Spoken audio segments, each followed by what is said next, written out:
Malawi Brief.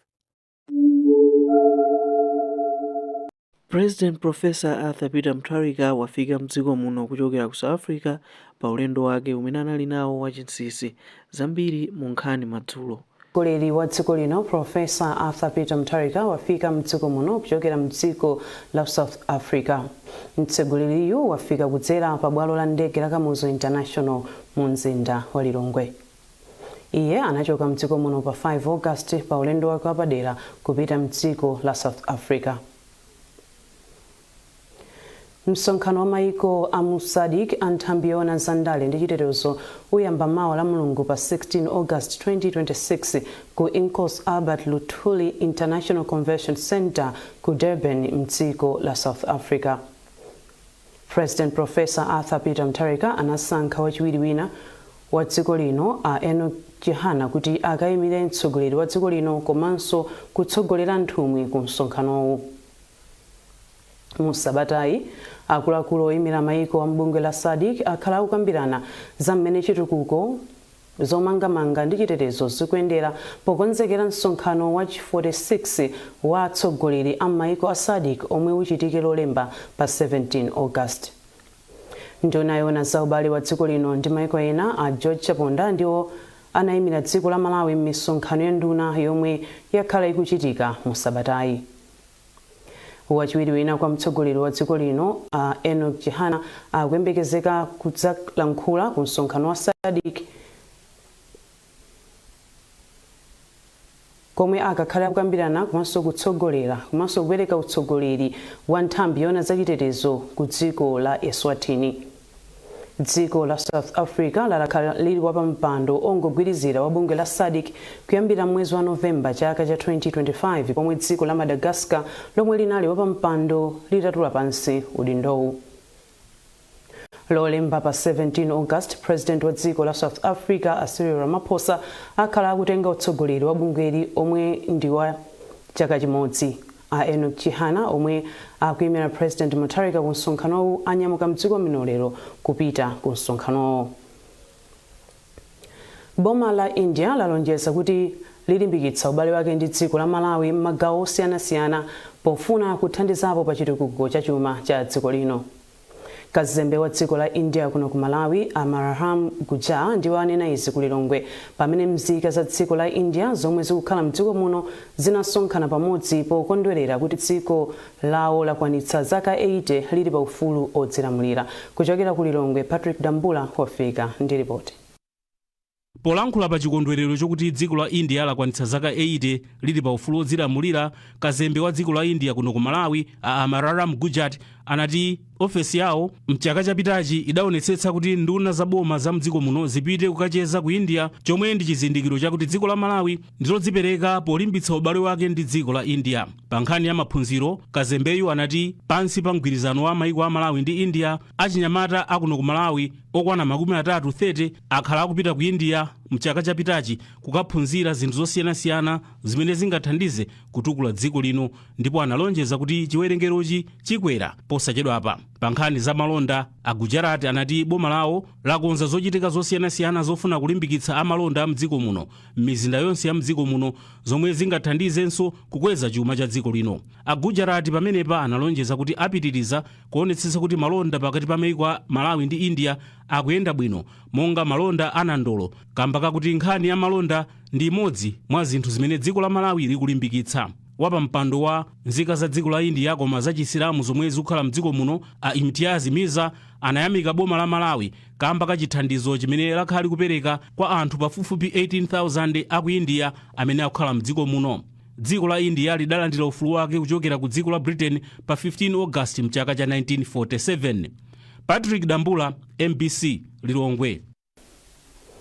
Bungwe la Malawi National Examinations Board manebla rutsa zotsatira za mayeso a Standard 8 komanso a JCE za chaka chino. Malinga ndi kalata yomwe bungwe lidatulutsa lero, ophunzira 245,048 ndomwe analemba mayeso a Standard 8. Ndipo ophunzira 198,903 ndomwe akhonza kuyimira 81.17%.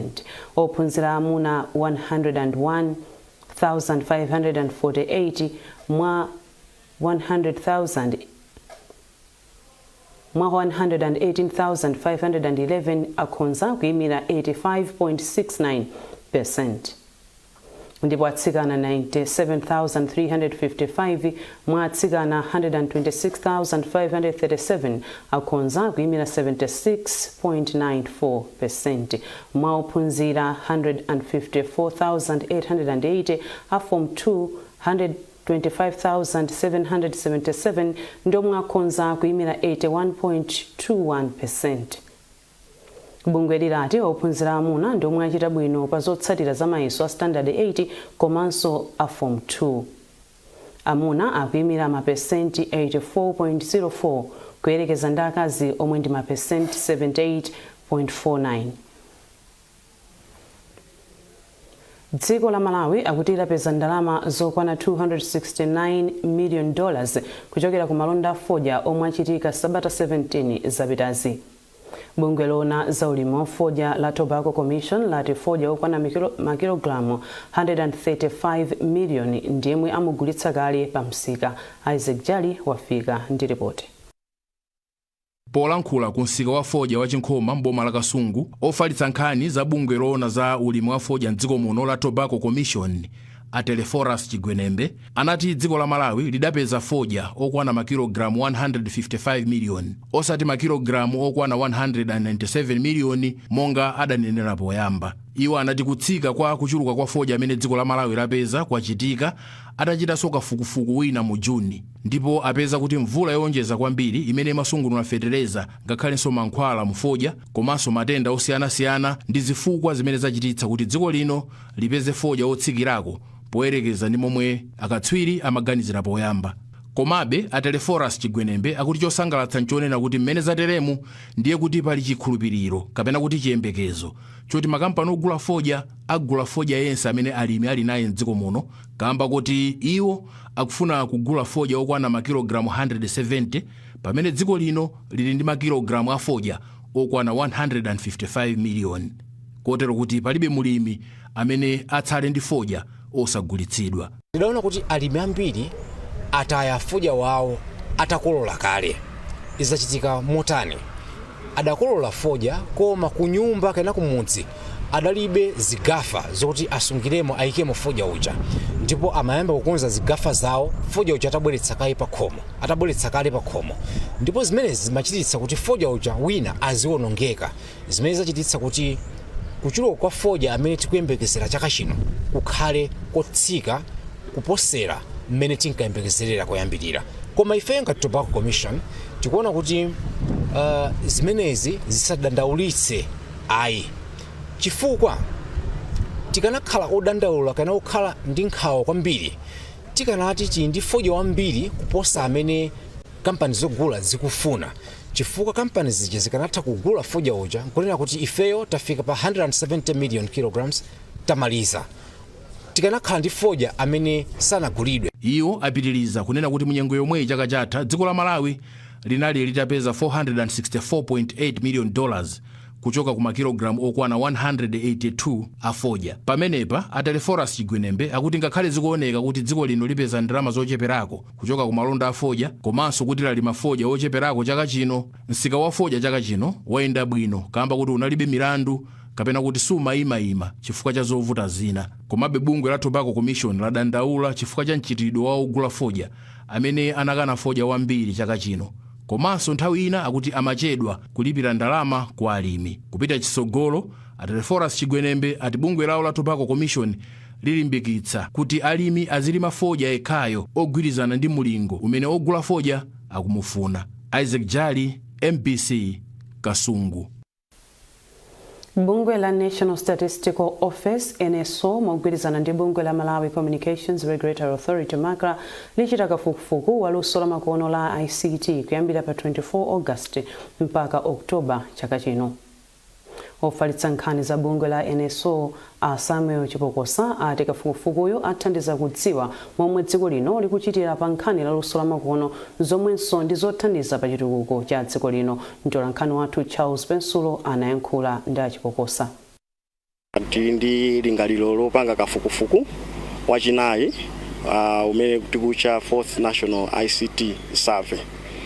Kafukufuku ameneyu lingaliro lathu ndoyamba pa 24 mwezi uno kulekezera mu Oktoba, ndipo tikati kuyendera makomo amene asankhidwe mamaere maboma onse dziko lino kuphatikizako anzathu amene ali kudzaleka kampu.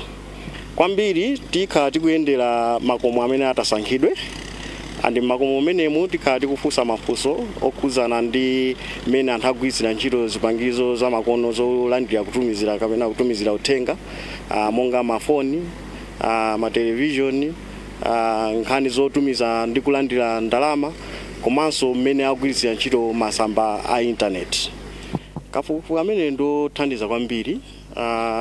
Pakatha kafukufuku ameneyo tikatha kudziwa kuti ifeyo ngati dziko tili pati malingana ndi njira za makono zolandira kapena kutumizira mauthenga, komanso zotsatirazi zikathandiziranso kuwunikira ndondomeko ya National ICT Policy kuti tikuyenda motani, komanso malingaliro athu a Malawi 2063. Banki ya CDH yati luso la makono ndi limodzi mwa nsanamira zomwe zingathandizire kutukula chuma cha dziko lino. Mmodzi mwa akuluakulu ku banki a Jean Madinga ayankhula izi ku Lilongwe pa msonkhano omwe achinyamata amapereka upangiri womwe ungathandizire kuthana ndi mavuto osiyanasiyana a mdziko muno. Tindi zambiri mu ripoti ili la Trust Office. Msonkhano wopereka upangiri pa mavuto osiyanasiyana unakopa achinyamata omwe anapereka upangiri okhuza za umoyo, ulimi komanso ukhondo. Mwazina, msonkhanowu wakwanitsa kusegula maso anthu momwe angachitire pothana ndi matenda a khansa, kuchepetsa ndalama zomwe alimi amagwiritsa ntchito pa ulimi, komanso kuchepetsa imfa za ana achichepere. Mmodzi mwa akuluakulu ku CDH a Jean Madinga anati izi nzothandiza kwambiri pa chitukuko cha dziko. Ifeyo ku CDH Investment Bank timakhulupirira kuti maluso amenewa maganizo amenewa akafika pa mulingo woti atha kupangisa chinthu chothandiza kubweretsa ma solutions kuma challenges amene anthu amakumana nawo. Ndi bwino ndithu mayiko amatukuka komanso zimathandiza kuti mavuto amene timakumana nawo mayankho ake apezeke. Ndipo Vice Chancellor wa Sukulu ya Ukachenjede ya Luwana Professor Emmanuel Kaunda anatsindika kufunika kugwira ntchito ndi achinyamata osiyanasiyana kuti upangiri komanso nzeru zawo zipite patsogolo. Anyamata ali chikhalire kwawoka akumazipangira okha pawoka opanda chithandizo akubweretsa zinthu ngati zimenezo. Kuli bwanji kuti tilimbikise khalidwe limeneli, azidziwa kuti pena pake ndikakhala ndi idea ina yake ikagwira ndikayiyesa mwakuti pena pake akanipasa chithandizo. Zimenezo ndizofunikira kwambiri chifukwa Malawi ili ndi mavuto osiyanasiyana ali kubwerera mavuto azanyengo, maelino amene akudza, ndiye kuti maganizo so aifeso akhale kalikiliki kuti mbali ndi mavuto amenewa. Nkofunikira kuti Malawi itukuke molimbikitsa makafukufuku mwa anyamata ndi atsikana. Lamek Jaos ndi mmodzi mwa achinyamata yemwe wapeza mphoto yopita mdziko la Germany komwe akaziwitse ena za luso lakeli kamba kuti limathandiza kuchepetsa ndalama zomwe alimi amagwiritsa ntchito pogula fetereza. Product imeneyi kutchedwa kuti ndi biostimulant chifukwa chonena kuti ili ndi zinthu ziwiri mwa iyoyi. Imapangisa kuti chimanga chizipirira ku nthaka komanso chimanga chichija chizizipangira fetereza chokha. Ndiye kuti zimene zikutanthauza kuti munthu sangathireso chani NPK. Fetereza amene amapangika apapa ndi NPK, meaning zimene zikutanthauza kunena zoti no fetereza wina munthu akuyenerabe athire, koma akathira tingwerekeza pa eka ngati akuthira fetereza kwena kuthira matumba awiri malo muthira matumba 4. Falling Walls Lab inayamba chaka chatha mdziko muno ndipo cholinga chake nkulumikizitsa achinyamata aluso losiyanasiyana pofuna kuthana ndi mavuto omwe anthu mdziko muno amakumana nawo. Trust Office, MBC, Lilongwe.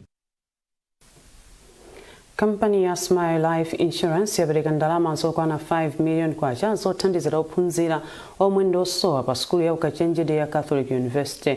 Mwambo wopereka ndalama zo unachitikira pa sukulu iyi m'boma la Chiradzulo. Mkulu wa kampani ya Smile Life Insurance Mai Beatrice Mangwana atapereka thandizolo pozindikira kuti maphunziro ndothandiza pa chitukuko cha dziko. Amangwana akufotokoza.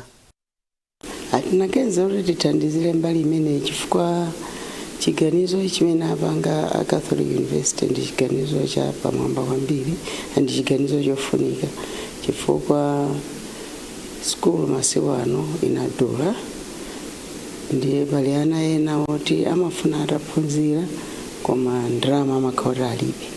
Ndi zimene apanga pokhazikitsa endowment fund izithandiza ana osowa amene ali ndi kuthekera kuti aphunzire koma ndi osowa. Ndi endowment fund imene izithandiza ana amenewo.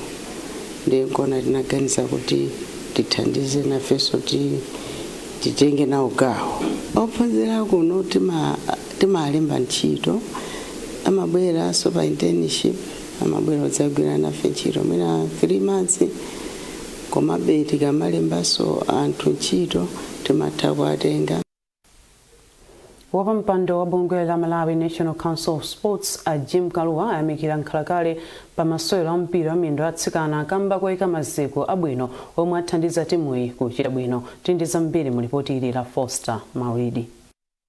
Mkulu wa bodi ya Sports Council wapereka zitsanzo za malemu David Duwe, mfumu ya mzinda wa Blantyre ya Isaac John Osman, Magi Chombo, Anthony Nsendema komanso sukulu ya Ascent ngati ena mwa ochepa chabe omwe anadzala zipatso zomwe dziko lino likukolola pa masewero a mpira wa miyendo wa atsikanawo.